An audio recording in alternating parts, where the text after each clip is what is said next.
Hello students, आज की class में हम लोग क्वाड्रेटिक पॉलिनोमियल पर बेस्ड एक कॉन्सेप्चुअल क्वेश्चन करने वाले हैं। इसके साथ साथ में गाइस मैं आप लोगों के साथ इस क्वेश्चन से रिलेटेड कॉन्सेप्ट डिस्कस करूंगा, फिर उन्हीं कॉन्सेप्ट का यूज करके हम लोग इस क्वेश्चन को सॉल्व करेंगे। तो सबसे पहले इस क्वेश्चन को रीड करते हैं। Let A B C be non zero real number such that B square is less than 4ac and f of x equal to ax square plus bx plus c if the set S consists of all integers and such that f of m less than 0 then the set S must necessarily be। तो सबसे पहले ये identify करते हैं कि इस question में given क्या है और पूछ क्या रहा है। तो क्या गिवन है? एक क्वाड्रेटिक पॉलिनोमियल गिवन है guys ax square plus bx plus c। और क्या गिवन है? और इन्होंने बोल दिया भैया कि ए बी सी की वैल्यू 0 मत ले लेना। और क्या गिवन है? और गिवन है कि B square less than 4ac। अब इसका रिलेवेंस समझने के लिए गाइस आपको पता होना चाहिए कि किसी भी क्वाड्रेटिक पॉलिनोमियल का जो डिस्क्रिमिनेंट होता है वो होता है बी स्क्वायर माइनस 4ac। और क्वेश्चन में बोल रहा है कि जो आपका डिस्क्रिमिनेंट है वो लेस देन 0 होना चाहिए। जब डिस्क्रिमिनेंट लेस देन 0 होगा गाइस तो अपने आप आपको ये कंडीशन मिल जाएगी। कैसे? डिस्क्रिमिनेंट लेस देन 0 मतलब B square minus 4ac less than 0। तो हम यहां पे पहुंच जाएंगे guys, B square is less than 4ac minus 4ac उधर जाएगा तो प्लस 4ac हो जाएगा। तो चलिए ये कंडीशन हमें गिवन है। पूछ क्या रहा है? पूछ ये रहा है कि यदि आपका डिस्क्रिमिनेंट लेस देन है तो बताइए m की कौन कौन सी वैल्यू के लिए, m की कौन कौन सी वैल्यू के लिए ये जो क्वाड्रेटिक पॉलिनोमियल है वो नेगेटिव होगा। m की कौन कौन सी वैल्यू के लिए ये जो क्वाड्रेटिक पॉलिनोमियल है वो नेगेटिव होगा। वो आपको सारे सेट S में क्या क्या वैल्यू कंसिस्ट होगी m की जिस पर ये क्वाड्रेटिक पॉलिनोमियल। तो गाइस चलिए हम लोग क्वाड्रेटिक पॉलिनोमियल का ग्राफ बनाते हैं।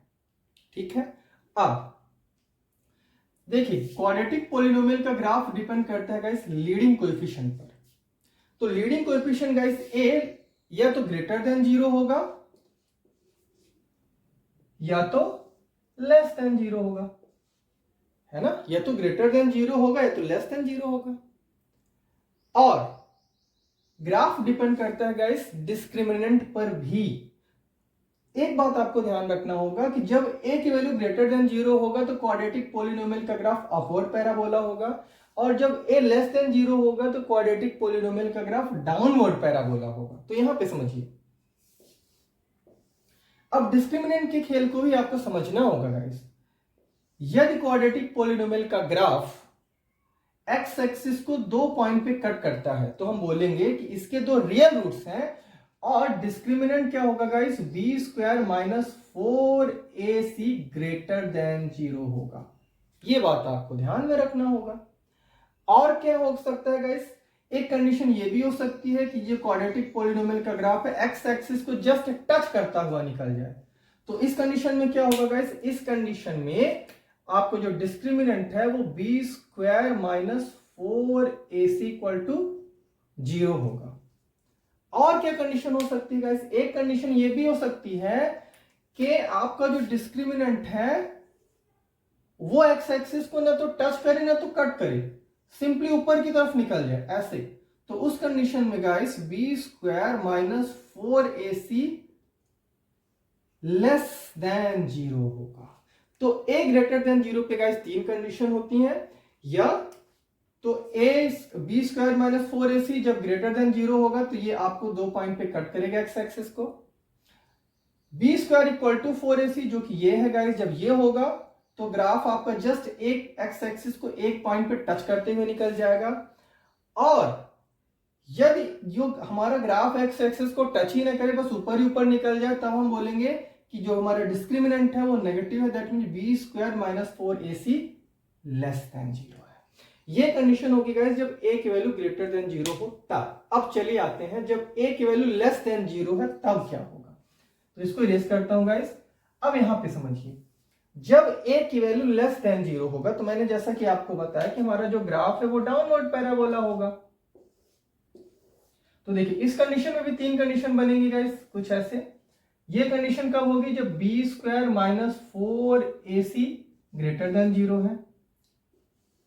ये कंडीशन कब होगी गाइस, जब B square equal to 4ac है।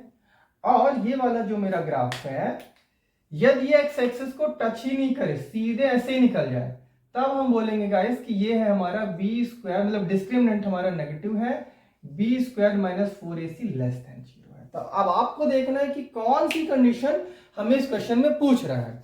तो देखिए क्वेश्चन में पहले ही बोल दिया इन्होंने कि भैया B square is less than 4ac लेना, मतलब डिस्क्रिमिनेंट नेगेटिव लेना। तो जब डिस्क्रिमिनेंट नेगेटिव लेने वाली कौन सी कंडीशन दिख रही है गाइस, ये दिख रही है, ध्यान से देखिए, B square is less than 4ac। मतलब कि इस क्वेश्चन में हमारे लिए ये जो दोनों ग्राफ हैं गाइस, ये हमारे लिए किसी काम के नहीं है फिलहाल। a ग्रेटर देन 0, अब इन्होंने ये भी नहीं बोला भैया a ग्रेटर देन 0 है कि ये लेस देन 0 है, बट इन्होंने इतना बोल दिया कि b square less than 4ac है। जैसे इन्होंने बोल दिया b square less than 4ac है, तो यही ग्राफ हमारे लिए रेलेवेंट है कि भैया ग्राफ ना तो एक्स एक्सिस को 2 पॉइंट पे इंटरसेक्ट कर रहा है, ना तो एक पॉइंट पे टच करते हुए निकल जा रहा है। बेसिकली ग्राफ तो ऊपर ही निकल जा रहा है, एक्स एक्सिस को ना तो टच कर रहा है ना तो कट कर रहा है ये। और यहां पर देखिए क्या रेलेवेंस हमारे लिए, once again B square minus 4, once again discriminant negative वाला ग्राफ हमें लेना है। तो ये जो 2 पॉइंट पे कट कर रहा है, इसका भी कोई रेलेवेंस नहीं है। जो एक्स एक्सिस पे टच करता हुआ निकल जा रहा है, उसका भी कोई रेलेवेंस नहीं है। बेसिकली रेलेवेंस सिर्फ इस वाले ग्राफ का है गाइस, जो कि नीचे ही निकल जा रहा है, ना तो एक्स एक्सिस को टच कर रहा है, ना तो एक्स एक्सिस को 2 पॉइंट पे इंटरसेक्ट कर रहा है। अब ए पर इन्होंने कुछ बोला नहीं, तो मतलब ए तो गुलाम है नहीं हमारा, ए तो ऊपर भी जा सकता है, ए नीचे भी जा सकता है ना। तो हमें दोनों कंडीशन एक्सप्लोर करना पड़ेगा। तो ध्यान से देखिए, जब ए ग्रेटर देन 0 है, तो क्या कभी भी आपको क्वाड्रेटिक पॉलिनोमियल नेगेटिव मिलेगा? मिल ही नहीं सकता, क्योंकि आप देखिए ग्राफ ऊपर ही निकल जाएगा। और ये जो y की जितनी भी वैल्यूज लेने वाला है, ये y की जितनी भी वैल्यूज लेगा गाइस, वो सारी की सारी वैल्यू पॉजिटिव होंगी। और हमें क्वाड्रेटिक पॉलिनोमियल का ग्राफ देखिए, ये इधर निकल जाए, ये इधर निकल जाए, कहीं पर भी निकल जाए, आप देखिएगा जो y की वैल्यू है वो हमेशा नेगेटिव होगी, सॉरी y की वैल्यू हमेशा पॉजिटिव होगी। और हमें y की वैल्यू पॉजिटिव होने का मतलब गाइस कि जो क्वाड्रेटिक पॉलिनोमियल है उसकी वैल्यू हमेशा पॉजिटिव होगी। लेकिन हमें m की वो सारी वैल्यू लेना है जब क्वाड्रेटिक पॉलिनोमियल की वैल्यू नेगेटिव हो। तो जब a ग्रेटर देन 0 है गाइस, तो आपको कोई m की वैल्यू मिलने ही वाली नहीं है। तो हम बोल सकते हैं कि a ग्रेटर देन 0 की कंडीशन में आएगा इम्पटी सेट, मतलब कोई वैल्यू मिलेगी ही नहीं, तो इम्पटी सेट होगा। अब यहां पे आइए जरा ध्यान से देखिए, यहां पे a लेस देन जब 0 होगा, तो आप सोचिए ये वाला जो ग्राफ है वो हमेशा नेगेटिव वैल्यू ही लेगा। आप देखिए इस यहां पे आप इस ग्राफ की कोई भी वैल्यू पकड़ लीजिएगा, इस y की वैल्यू तो नेगेटिव ही है ना। आप कोई भी वैल्यू पकड़ लीजिए एक्सटेंड करके, y की वैल्यू तो नेगेटिव ही है ना, y की वैल्यू तो ऑलवेज नेगेटिव है इस केस में। तो मतलब जब डाउनवर्ड पैराबोला है, a की वैल्यू 0 से कम है, तो आप m की कोई भी वैल्यू पकड़ लीजिए, क्वाड्रेटिक पॉलिनोमियल तो हमेशा ही नेगेटिव होगा। आप देखिए डाउनवर्ड पैराबोला में क्वाड्रेटिक पॉलिनोमियल हमेशा ही नेगेटिव होता है। तो जब a लेस देन 0 होता है, तो आप m की कोई वैल्यू ले लो, मतलब ऑल रियल वैल्यू। तो इसका आंसर क्या होगा गाइस, जब a ग्रेटर देन 0 है, तो आपको कोई वैल्यू मिलने ही वाली नहीं, दैट मींस इम्पटी सेट।